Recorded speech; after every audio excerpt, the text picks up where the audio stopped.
Story time! Actually, alas 6:30 pa lang ito ng umaga sa harapan ng barangay hall.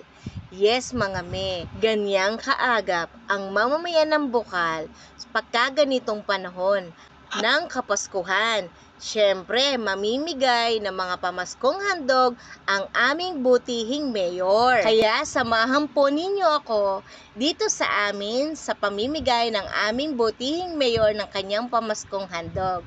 Kitang-kita nyo naman po na lahat ay excited at handang tumanggap ng mga pamaskong galing kay Mayor na taon-taon naming natatanggap sa kanya. 10 ng kanyang mga kasamahan sa punong lungsod.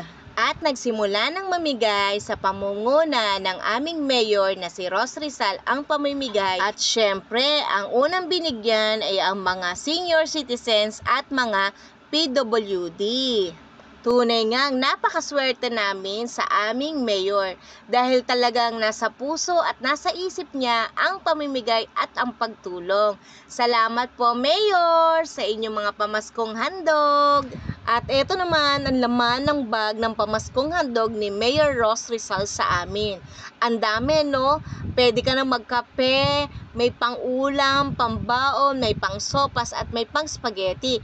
Kasama na rin dyan ang buko salad kung gusto mo. At eto pa, may kasama naman po yung 5 kilong bigas. O ayan, saan ka pa? May pang Noche Buena ka na.